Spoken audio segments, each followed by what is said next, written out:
Man by his nature is very much inclined to that which is impressive in size and quantity over things that are lesser.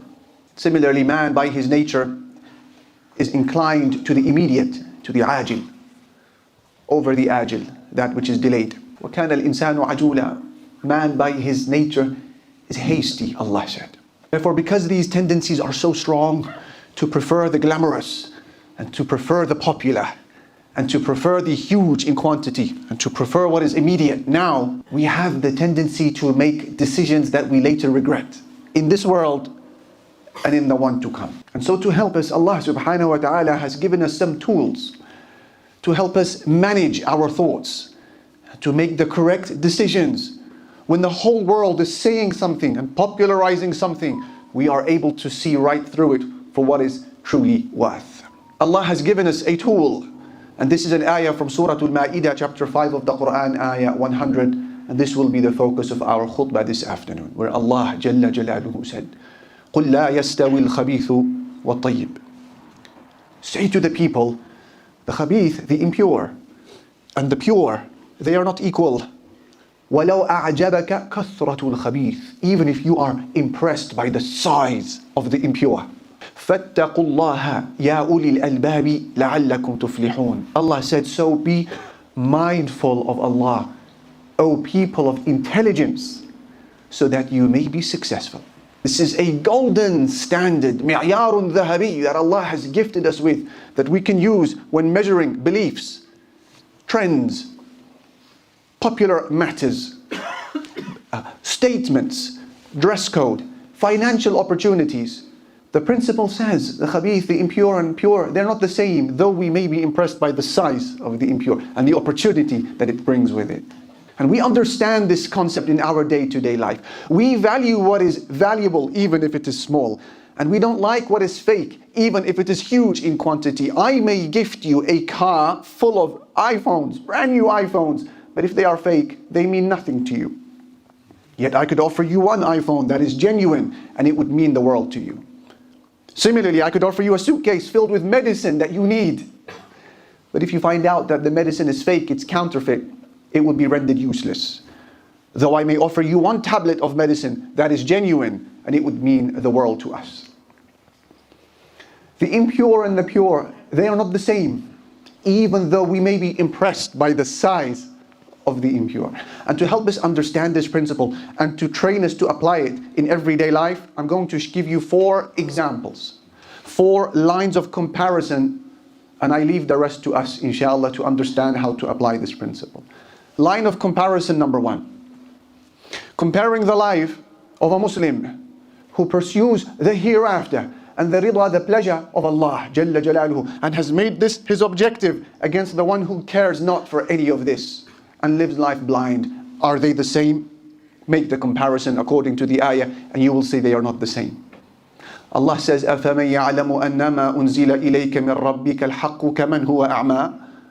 Is the one who knows that what has been delivered to you, O Prophet sallallahu alaihi wasallam, is the truth, like the one who is blind? Are they the same? Allah said.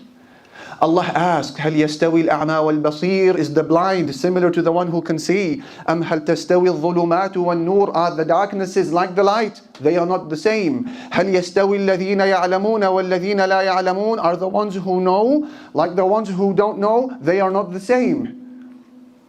Think of the miserable and wretched and painful and confused words of some of our contemporaries who don't know Allah, who don't know the hereafter, who are confused.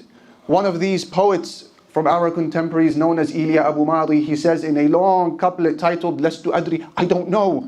He said, جئت لا أعلم من أين ولكني أتيت. I've come into existence. I don't know from where, but I have appeared. ولقد أبصرت قدامي طريقا فمشيت. And I've seen a path ahead of me, and so I am traversing it. وسأمضي في طريقي هذا شئت هذا أم أبيت. And I will continue walking upon this path aimlessly, whether I want to or not. كيف جئت وكيف أبصرت قدامي طريقي لست أدري. How have I come into existence? And why am I seeing this path ahead of me? He says, I don't know. is the life of this individual and his likes today who don't know Allah, who don't know a hereafter, who don't know Islam, spiritual chaos, internal turbulence, confusion. Is this like the life of the Muslim who knows Allah? And the jigsaw piece of life has all come into place. You know why you are here and you know why you are going. La ilaha illallah. Look at the words of our Nabi sallallahu alayhi wasallam when he would begin his night prayer, as Bukhari narrate on the authority of Abdullah ibn Abbas. Words of confidence, belief in Allah, yaqeen, certainty, no confusion. He would say, وَلَكَ الْحَمْدُ أَنْتَ الْحَقُّ. Praise be to you, O Allah, you are the truth. There is no confusion. Ya Rabb, my Lord, you are the truth. وَقَوْلُكَ حَقٌّ. Your speech is the truth. وَلِقَاؤُكَ حَقٌّ. Meeting you is the truth. وَالْجَنَّةُ حَقٌّ. Paradise is true. وَالنَّارُ حَقٌّ. The hellfire is true. وَالنَّبِيُّونَ حَقٌّ. The prophets are true. وَالسَّاعَةُ حَقٌّ. Day of judgment is true. اللهم لك أسلمت. He would say, Oh Allah, to you I have submitted. وَبِكَ آمَنْتُ. And in you I have believed. وَعَلَيْكَ تَوَكَّلْتُ. Upon you I have placed my trust. وَبِكَ خَاصَمْتُ. And in you I debate. وَإِلَيْكَ حَاكَمْتُ. And in you I take my judge. فَاغْفِرْ لِي مَا قَدَّمْتُ وَمَا أَخَّرْتُ. So forgive my past and future sins. وَمَا أَسْرَرْتُ وَمَا أَعْلَنْتُ. And my public and my private ones. أَنْتَ الْمُقَدِّمُ وَأَنْتَ الْمُؤَخِّرُ لَا إِلَهَ إِلَّا أَنْتَ. You are the one who pushes some forward and you are the one who holds some people back. No one is to be worshipped but you. This is the life of the one who knows Allah and worships Him like the one who does not. The pure and the impure, Allah says, they are not the same, though you may be impressed by the size of the impure. Now, the Muslim may be outvoted and outnumbered, but he is not the same as others. Line of comparison number 2, an income that is made from halal and money that is made from haram. Are they the same? We'll look at the outcome of both and we will know the answer. One may offer Allah Jalla Jalaluhu an earth full of money as charity that he had given to the needy in dunya, and Allah may reject it on Yawm al-Qiyamah. Why? Because it was made from haram sources of income. And another person may offer Allah Jalla Jalaluhu a date, and it will be accepted by Allah. Why? Because it was sourced from the halal income. They are not the same. And that is why Bukhari and Muslim narrate on the authority of Abu Hurairah that the Messenger sallallahu alayhi wa sallam said, مَنْ تَصَدَّقَ بِعَدْلِ تَمْرَةٍ مِّن كَسْبٍ طَيِّبٍ. Whoever gives a date in charity from income that is tayyib, that is pure and halal. وَلَا يَقْبَلُ اللَّهُ إِلَّا الطَّيِّبِ. And Allah only accepts what is pure and halal. فَإِنَّ اللَّهَ يَقْبَلُهَا بِيَمِينِهِ. Allah takes that charity with His right hand. وَيُرَبِّيهَا لِأَحَدِكُمْ كَمَا يُرَبِّي أَحَدُكُمْ فَلُوَّهُ. And Allah will nurture this charity. This small sadaqah, Allah will rear it, foster it, till it becomes like a mountain. حَتَّى تَكُونَ مِثْلَ الْجَبَلِ. Because that was a sadaqah that came from a halal source of income. Look at the barakah. What about the haram money or the places of doubt? Ibn Mas'ud narrates that the Messenger sallallahu alayhi wa sallam said, الرِّبَا وَإِن كَثُرْ فَإِنَّ عَاقِبَتَهُ إِلَى قُلٍّ. Even if riba interest is abundant, the outcome will always be a loss. Will always be a loss. So yes, I agree, a person who makes money from haram may wear the finest clothes and may drive the finest cars and may occupy the most spacious of houses and may live the most luxurious of lives. But guess what? If it's made from haram, his du'a is under threat. His sadaqah, charity, is under threat. His zakah is under threat. His peace of mind is under threat. His afiyah, well-being, is under threat. The well-being of his family is under threat. And his safety underground when he goes 6 feet under in the grave is under threat. Is halal money the same as haram? لا يستوي الخبيث والطيب. The impure and pure are not the same. وَلَوْ أَعْجَبَكَ كَثْرَةُ الْخَبِيثِ. Even though you may be impressed by the size of the impure. The third line of comparison is a boyfriend-girlfriend relationship versus a relationship in marriage. Are they the same? Well, consider the former. A brother, a sister who pursues a covert, clandestine relationship under the guise of night. Apparently nobody can see them. And the fear and the guilt consumes them. Then they meet and perhaps they spend an evening in haram with one another. And it is excruciating. Why? Because they remember that the Allah Jalla Jalaluhu said, وَلَا تَقْرَبُوا الزِّنَا, don't go near fornication, إِنَّهُ كَانَ فَاحِشًا, it is an abomination, وَسَاءَ سَبِيلًا, and a very evil way to go. And they remember that the people who fornicate will be in ovens, in their graves, and that's before the day of judgment. So regret is consuming them during that moment. There is very little pleasure in it. Then should somebody knock on their door when they're in that act, they pounce in fear because they know that they are guilty, they are in the wrong. And then should she become pregnant, the gloom and misery is compounded. And should she deliver the child, the gloom and misery is compounded. Or should they kill the child, abortion, the gloom and misery is compounded.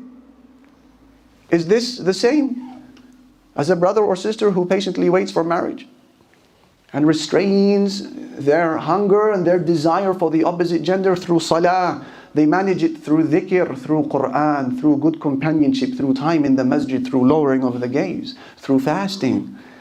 For them to get married in the halal, and there is a walima, a wedding, and everyone is invited and everyone is happy. It's in the public. Ya salam.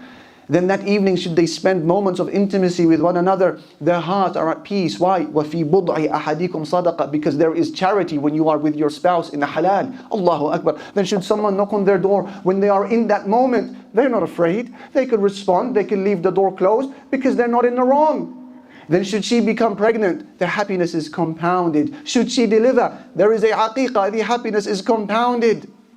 Are they the same? لا يستوي الخبيث والطيب ولو أعجبك كثرة الخبيث. The pure and the impure, they are not equal. Even though you may be impressed by the size of that which is impure. The fourth and final line of comparison, just to give you a sample of how this ayah is to be understood and how you can use it in your everyday life. The fourth line of comparison, a life of sin, pursuing your desire, and a life of tawbah, repentance. Are they the same? Don't ask me, a sinner like myself. Ask the people of tawbah and they will give you the answer. What type of life are they leading? Go and approach them, you know who they are. Ask them, how does it feel to be a reformed human being? How do you feel to be a person of tawbah? You will not even need to hear their words. Their facial expressions will be enough. Happiness, peace and contentment, afiyah, well-being. Our predecessors, Ibrahim ibn Adham and others would say, أَوْ لَوْ يَعْلَمُ الْمُلُوكِ وَأَبْنَاءُ الْمُلُوكِ مَا نَحْنُ فِيهِ مِنَ النَّعِيمِ لَجَالَدُونَ عَلَيْهِ بِالسُّيُوفِ. If the kings and the sons of the kings, they would to learn of the happiness that we're living in this dunya as practicing Muslims, they would fight us over this happiness with their swords.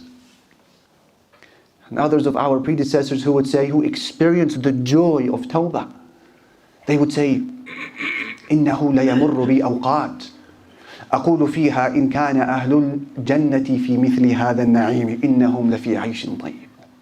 They would say, sometimes I experience moments of joy in knowing Allah and being a practicing Muslim, that I say to myself, if the people of paradise are feeling what I am feeling, then they will be living a good life, wallah. Allahu Akbar. Is this life like the one whom Allah Almighty said about him, وَمَنْ أَعْرَضَ عَنْ ذِكْرِي فَإِنَّ لَهُ مَعِيشَةً ضَنْكًا. The one who turns away from my remembrance, we will give them a life of misery and hardship, Allah says. Are they the same? وَنَحْشُرُهُ يَوْمَ الْقِيَامَةِ أَعْمَى. And we will bring him up on the day of judgment without vision, blind. Sulaiman al-Taymi, he would say about the sinner, may Allah forgive us, he would say, إِنَّ الرَّجُلَ لا يصيب الذنب في السر فيصبح وعليه مذلته. A person may commit a sin in privacy, but by day and in public, the disgrace of that sin can be seen on his face. Are these lives the same?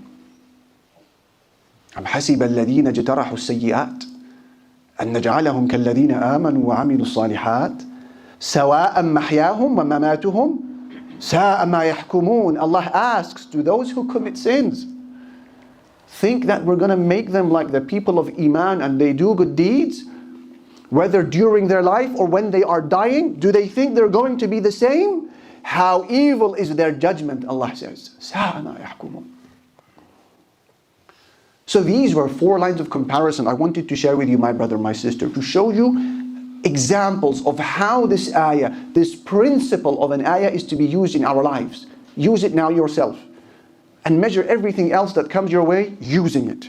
It is a principle that teaches you and I to not measure something by its glossy appearance. To not measure something by how trending it may be. To not measure something by the finances that it may return and how quick a business venture it is. How popular something is. This is a principle that takes your vision to the hereafter. And you pass everything that comes your way through it. Even though the haram alternative may be huge in comparison. So for example, money. A business opportunity comes your way. If you have understood this principle, you will no longer just ask, how much are the returns? No, you will now ask, how pure are the returns? Because al-khabith and the tayyib, they're not equal. When speaking about friends, you will no longer be obsessed with having a huge following on social media anymore. It's no longer about how many friends I have. The question now becomes, who from the many should be my friend? Well, now you are looking at what you should wear before you leave your house, my dear sister, with respect to a hijab. You will no longer ask, what's trending? What does society expect from me? No, you will ask, what is required of me? What does Allah want from me? Because the pure and the impure, they're not equal, even though you may be impressed by the size of the impure.